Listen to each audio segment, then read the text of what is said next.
So welcome to my new YouTube channel. तो दोस्तों, मैं आपको क्लास 11th की NCERT बुक चैप्टर 1 ईंटें मनके तथा अस्थियों की क्लास लेने वाला हूँ। ईंटें मतलब जो हो गई जैसे स्टार्टिंग से इस सभ्यता का खोज किस प्रकार, स्टार्टिंग पीरियड कैसे रहा, मतलब किस आधार पर इसकी खोज जारी हुई।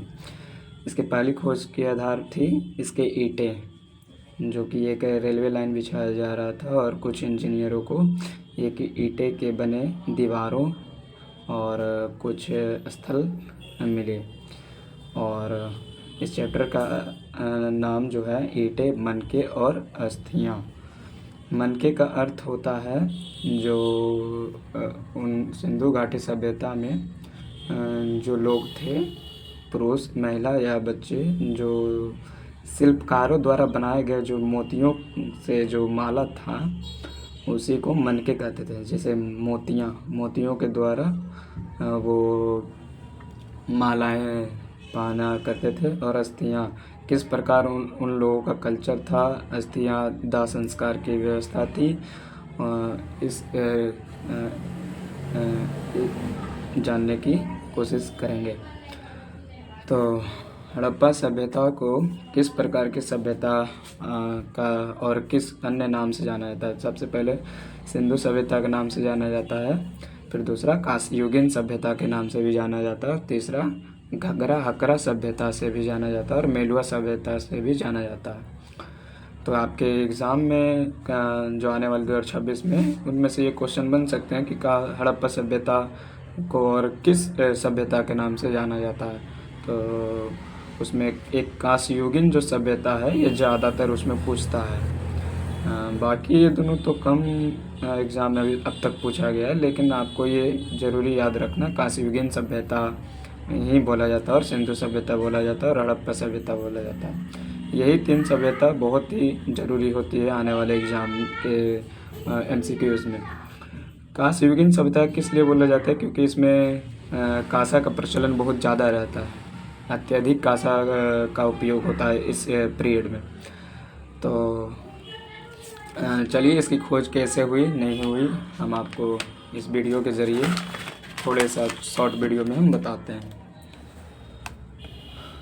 हड़प्पा की खोज सन 1856 में पंजाब प्रांत वर्तमान में पाकिस्तान में पड़ता है। पंजाब का एक छोटा सा प्रांत है। वैसे पंजाब प्रांत बहुत बड़ा, 47 से पहले बहुत बड़ी थी, जो कि आधा पंजाब भारत में रही और आधा पाकिस्तान में रही। तो 1856 में पंजाब प्रांत वर्तमान में पाकिस्तान में रेल लाइन बिछाने का कार्य किया जाने के दौरान दो भाइयों जॉन ब्रंटन और विलियम ब्रंटन ने कुछ पुरानी ईंटों के अवशेषों से मिले, परंतु उसे ये लोग इतना महत्व नहीं समझ पाए। इसका कहना है कि जैसे जॉन ब्रंटन और विलियम ब्रंटन जो थे, दोनों भाई थे और दोनों इंजीनियर थे, और वो रेलवे लाइन बिछाने के कार्य को अंजाम दे रहे थे। तो उसी टाइम ये लोगों को कुछ पुरानी ईंटों के अवशेष मिले, परंतु वो लोग इसको उतना महत्व नहीं दे पाए और रेलवे लाइन के कार्य को तीव्र गति से आगे बढ़ाया। 1861 में कलकत्ता में भारतीय पुरातत्व विभाग की स्थापना की गई, जिसके पहले डायरेक्टर अलेक्जेंडर कनिंघम बने, बाद में सर जॉन मार्शल। तो 1861 में भारतीय पुरातत्व विभाग, जो एक आर्कियोलॉजिकल सर्वे का साइट का अध्ययन करते हैं ये लोग, मतलब उसकी खोज करते हैं, एक अथॉरिटी दी जाती है इन लोगों को, और उसके अंदर में ये लोग जैसे पूरा प्राचीन पुरानी सभ्यता का अगर मिला तो उसका अध्ययन ये लोग करते हैं। पुरातत्व विभाग, इसको इंग्लिश में आर्कियोलॉजिकल डिपार्टमेंट बोला जाता है। तो इसकी स्थापना सबसे पहले भारत में अंग्रेज़ों द्वारा 1861 में की गई थी, जिसके पहले डायरेक्टर अलेक्जेंडर कनिंघम बने, बाद में सर जॉन मार्शल इसके अध्यक्ष हुए। इस विभाग में यह 1902 से 1928 तक इस पद पर कायम रहे। कौन कायम रहे? तो सर जॉन मार्शल। 1902 से 1928 तक इस पद पर कायम रहे। तब जिस स्थान पर पाई गई ईंटों को महत्व को समझा और सन 1921 में मार्शल महोदय के नेतृत्व में दयाराम साहनी के द्वारा हड़प्पा सभ्यता को खोजा गया। हाँ, तो सर्जन मार्शल जो थे 1902 से 1928 तक इस विभाग के पुरातत्व विभाग के अध्यक्ष रहे और जिस स्थान पर वो जो ईंटें पाई गई थी उसको समझा और 1921 में दयाराम साहनी के नेतृत्व में हड़प्पा सभ्यता को खोजा गया। तो शॉर्ट में बता दें कि 1861 में यहाँ तो आपको नहीं दिख रहा होगा, 1861 में इंडियन आर्कियोलॉजिकल डिपार्टमेंट की स्थापना हुई, जिसके पहले अध्यक्ष बने अलेक्जेंडर कनिंघम। बाद में दयाराम साहनी बने, दयाराम साहनी नहीं, सर जॉन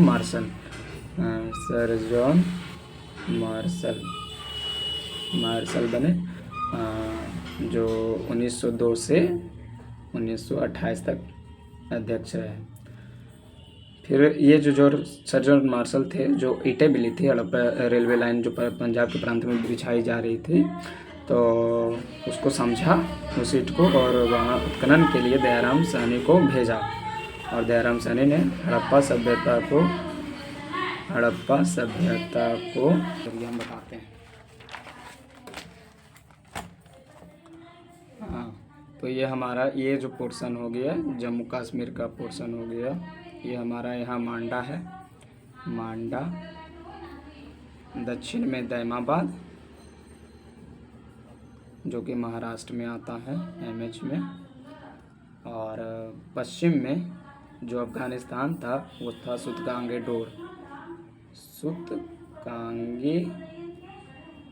डोर, ये AFG अफ़गानिस्तान में पड़ता है।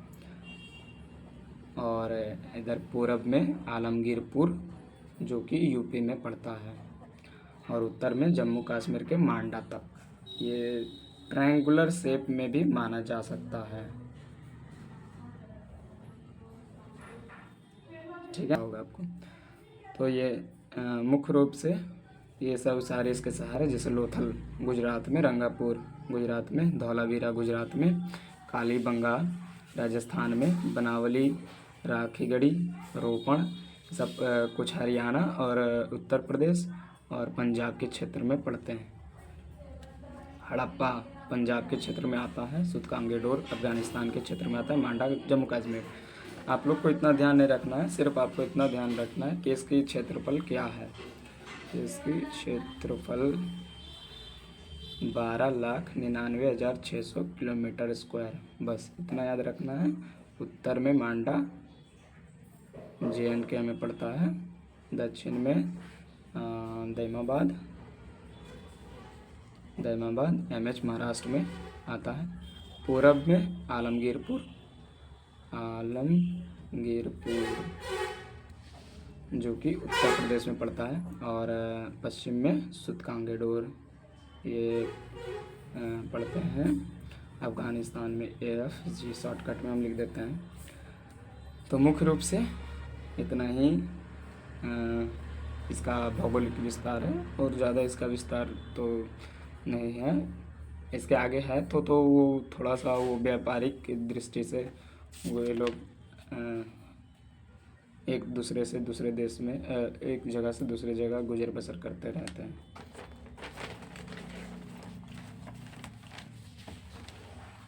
यदि इस रूप में देखे तो इसका आकार त्रिभुजाकार है। हाँ, त्रिभुजाकार है कि जैसा था। यह सभ्यता लगभग 350 ईसा पूर्व से 1750 ईसा पूर्व तक अस्तित्व में थी। मतलब इसका स्टार्टिंग पीरियड ही कहना चाह रहा है 3500 BC से 1750 ईस्वी तक BC तक ही ये इसका स्टार्टिंग और एंडिंग है। मतलब शुरुआत यहाँ से होता है और ख़त्म इस डेट में ख़त्म होता है। और इसी पीरियड में एक और क्वेश्चन MCQs में बनती है कि इसके चमोत्कर्ष कर्ष पीरियड क्या है, चमोत्कर्ष युग क्या है, मतलब कि इसका जो आधुनिक युग है वो कब से कब तक है। तो वो जो आधुनिक युग होता है 2500 बीसी से 1900 बीसी तक ही इसका पीरियड रहता है, जो कि एक बहुत ही एडवांस ये युग इन लोग का रहता है। पूरा इस युग में ये लोग पूरी तरह से खेती करना, एक जगह से दूसरे जगह जाना, शिल्पकारी व्यवस्था और कुछ मोनार्की व्यवस्था, मतलब राजाओं की व्यवस्था भी देखी जा सकती है। निर्वाह के तरीके, मतलब कि निर्वाह के तरीके मतलब किस तरह से गुजर बसर ये लोग किया करते थे, कैसे अपना जीवन यापन, किस तरह के इसकी आर्थिक व्यवस्था, सामाजिक व्यवस्था, राजनीतिक व्यवस्था ये लोग की थी। आप लोग को एक HW है, राजनीतिक व्यवस्था, राजनीतिक, आर्थिक और सामाजिक, ये दोनों के बारे में आप लोग को पढ़ के आना है, या फिर आप इसके बारे में सर्च करके आना है थोड़ा। उसके बाद हम आपको यहाँ पर क्लियरली इसे समझा देंगे। ऐसे अभी भी समझा सकते हैं, लेकिन वीडियो बहुत ज़्यादा लंबा हो जाएगा। निर्वाह के तरीके। हड़प्पा सभ्यता के निवासी कई प्रकार के पेड़ पौधे से प्राप्त उत्पाद और जानवरों से, जिसमें मछली भी शामिल है, जिससे भोजन प्राप्त करते थे। हड़प्पा स्थलों से मिले अनाज के दोनों दानों में गेहूं, जौ, दाल, सफ़ेद चना तथा तिल शामिल है। यहाँ मिली जानवरों की हड्डियों में मवेशी, भेड़, बकरी, भैंस, सूअर की हड्डियाँ पाई गई है। तो इससे क्या पता चलता है कि हड़प्पा सभ्यता में कृषि के साथ साथ जानवरों का शिकार और पशुपालन व्यवस्था भी दिखती है। तो इसका निर्वाह के सबसे प्रमुख क्या था, तो शिकार करना सबसे प्रमुख का कार्य ये था इनके निर्वाह का तरीके में, जीवन यापन के तरीके में प्रमुख कार्य था सबसे पहले शिकार करना। उसके बाद अनाज को उपजाना, जैसे सबसे पहले गेहूँ ये लोग उपजाया, जौ को उपजाया, दाल को उपजाया, सफ़ेद चना तथा तिल। गेहूँ, जौ, दाल और तिल ये चारों बहुत इम्पोर्टेंट हैं। क्वेश्चन में लगातार ये क्वेश्चन पूछे जाते हैं। हड़प्पा वासियों कौन खेती में क्या क्या उपजाते थे, गेहूँ, जौ, दाल, तिल, ये चारों बहुत इम्पोर्टेंट है। ये भोजन के प्रमुख साधन थे उन लोग को। हड्डियों में मवेशी, भेड़, बकरी, भैंस तथा सूअरों की हड्डियाँ पाई गई है। अब इनकी कृषि प्रौद्योगिकी को देखते हैं। हालांकि अनाज के दानों से कृषि के संकेत मिलते हैं, पर वास्तविक कृषि विधियों के विषय में स्पष्ट जानकारी मिलना कठिन है। हालांकि अनाज के दानों से कृषि संकेत मिलते हैं, अनाज के दानों से। अब कहीं भी अगर मान लीजिए कि कहीं पे एक पुरातत्व विभाग ने उत्खनन करवाया और वहाँ से कुछ दाना टाइप का निकला या फिर हल के प्रतिरूप में निकला, तो इससे क्या स्पष्ट हो सकता है कि वहाँ कृषि भी होती होगी, इसके संकेत मिलते होंगे। वास्तविक कृषि विधियों के विषय पर स्पष्ट जानकारी तो कठिन है। चोलिस्तान के कई स्थलों और बनावली से मिट्टी से बने हल के प्रतिरूप मिलते हैं। हल के प्रतिरूप मतलब हल के रूप के जैसा ही एक प्रतिरूप होता है। जैसे मान लीजिए एक पायलट प्लेन चला रहा है तो उसके साथ एक को पायलट होता है, तो वैसे ही एक होता है पायलट और को पायलट, दोनों समान होते हैं, लेकिन एक प्रमुख पायलट होता है, उसके बाद ही को पायलट होता है उसके पीछे से। तो वैसे ही एक रूप होता है, एक प्रतिरूप होता है। तो हल के प्रतिरूप के अर्थ होता है कि हल के जैसा ही एक दूसरा प्रकार का हल मिला होगा। इसके अतिरिक्त पुरातत्वविदों को कालीबंगा नामक स्थान से जुते हुए खेत का साक्ष्य मिले हैं। इसके अतिरिक्त पुरातत्वविदों को कालीबंगा नामक स्थान से जुते हुए खेत के साक्ष्य मिलते हैं, जो आरंभिक हड़प्पा स्रोतों से संबंध है। आरंभिक हड़प्पा मतलब स्टार्टिंग जो पीरियड था हड़प्पा का, वहाँ से ये माना जाता है कि जो कालीबंगान नामक स्थान से जो जुते हुए खेत थे जो मिले हैं, वो आरंभिक जो हड़प्पा जो लोग थे वो लोग कृषि के किया करते होंगे।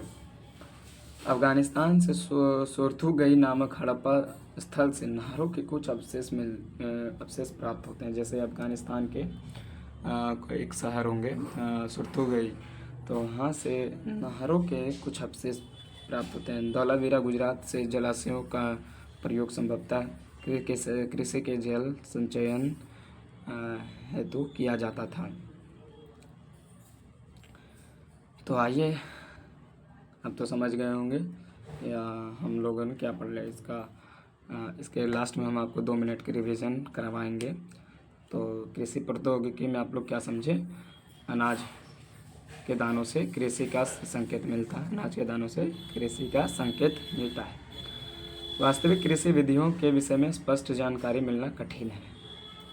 बाकी जो वास्तविक कृषि की विधियों जो प्राप्त हुई है उनसे जानकारी जो मिल रहा है उससे यह लगाना कि मुश्किल ही है कि यहाँ कृषि होती होगी, लेकिन कुछ ऐसे साक्ष्य मिलते हैं जो कि मानने से मजबूर करते हैं कि यहाँ की खेती होती ही होगी। जैसे कि चोलिस्तान के स्थल से मिट्टी से बने हल्के प्रतिरूप, कालीबंगान से जुते हुए खेत के साक्ष्य, अफगानिस्तान के सोर्थुगई से नहरों के साक्ष्य, धौलावीरा गुजरात से मिले जलाशयों के जो जल संचय के कार्य हेतु किया जाता होगा। तो आइए शुरू से है एक बार रिवीजन कर लेते हैं।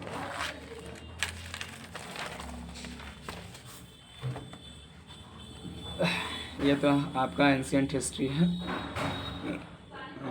ईटे, इन लोग तो आप लोग तो समझ गए कि ईटे का इस चैप्टर का नाम क्यों रखा गया, ईटे, मनके और अस्थियाँ, क्योंकि जो स्टार्टिंग पीरियड इसके खोज थी ईंटों के द्वारा हुआ।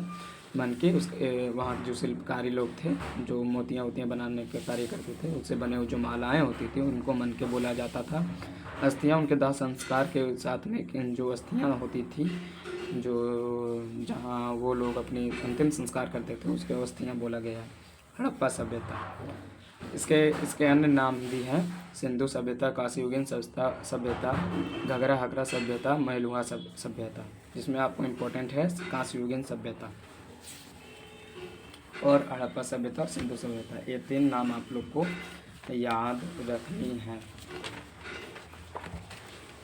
हड़प्पा सभ्यता की खोज, तो आपको सब पहले बताया था कि 1856 में पंजाब के प्रांत में वर्तमान में पाकिस्तान में रेल लाइन बिछाने का कार्य किया जाने के दौरान 2 भाइयों जॉन ब्रंटन विलियम ब्रंटन ने कुछ पुरानी ईंटों के अवशेष मिले थे, लेकिन वो लोग इस ईंटों का उतना महत्व नहीं समझा पाए। इसके कारण वो रेल निर्माण के कार्य तीव्र गति से आगे बढ़ाया। अब कैसे बढ़ाया?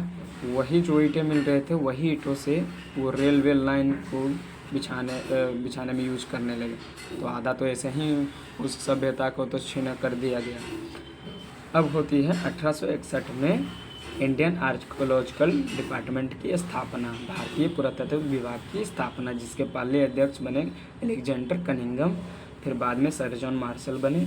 वो सर जॉन मार्शल 1902 से 1928 में तक कायम रहे, इस पद पर अध्यक्ष बने रहे। उसके बाद जो हड़प्पा स्थल से जो पंजाब प्रांत से जो ईंटें मिली उसकी खोज के लिए दयाराम साहनी को पंजाब के प्रांत भेजा। 1921 में दयाराम साहनी ने इसकी खोज कर डाली। तो क्वेश्चन एक यहाँ बनेगा कि भारतीय पुरातत्व विभाग की स्थापना कब हुई, इसके अध्यक्ष पहले कौन बने, बाद में कौन अध्यक्ष हुए, सर जॉन मार्शल कब इस पद पर कायम रहे, ये क्वेश्चन आएगी, ये आपको याद रखनी है। फिर हड़प्पा सभ्यता की भौगोलिक विशेषताएँ क्या थी? ये 12,99,000 वर्ग किलोमीटर में फैले हुए थे, 12,99,600 वर्ग किलोमीटर में फैले हुए थे, जिसके उत्तर में मांडा, जम्मू कश्मीर, नीचे दैमाबाद, या पूरब में आलमगीरपुर, शॉर्टकट में हम लिख देते हैं, ये यूपी में थी, ये महाराष्ट्र में थी, इधर सुतकांगे डोर, सूतकांगे डोर, इतना समझ जाइएगा आप लोग, ज़्यादा नहीं है, जो अफ़गानिस्तान में थी, AFG में थी। कुल इसके क्षेत्रफल 12,99,600 किलोमीटर वर्ग में फैली हुई थी। इसके आकार, इसके जो क्षेत्रफल का जो एक व्यू है वो त्रिभुजाकार के रूप में ये फैलाव थी, जिसका पीरियड था 350 BC से 1700 BC तक। ये हड़प्पा सभ्यता का काल था, जो कि चमत्कृष पे पीरियड था 2500 BC से 1900 BC तक। 2500 BC से 1900 BC तक। फिर हम लोगों ने यहाँ देखा एक निर्वाह के तरीके, निर्वाह और HW आप लोग ज़रूर से ज़रूर खोज के आइएगा। राजनीतिक व्यवस्था और आर्थिक व्यवस्था, सामाजिक व्यवस्था, इसके बारे में आप लोग पढ़ के आइएगा, अन्यथा तो हम कल ही इसकी क्लास ले लेंगे।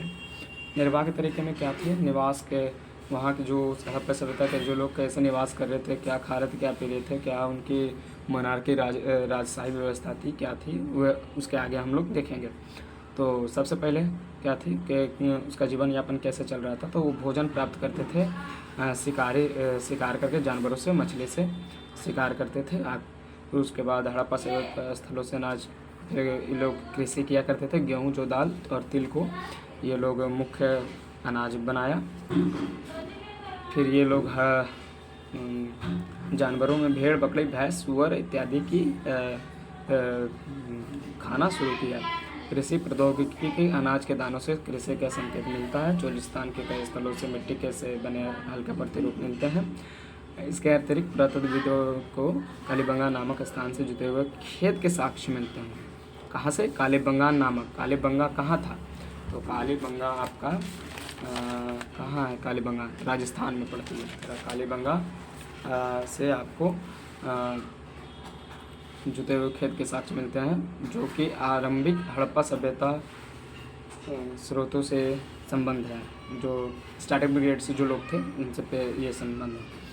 अफ़गानिस्तान के सूत्रगोई से नहरों के अवशेष प्राप्त होते हैं, धौलावीरा प्राप्त होते हैं, जलाशयों जो जल संचय के लिए किया जाता था। आई होप ये वीडियो आप लोग को हेल्पफुल हुआ होगा।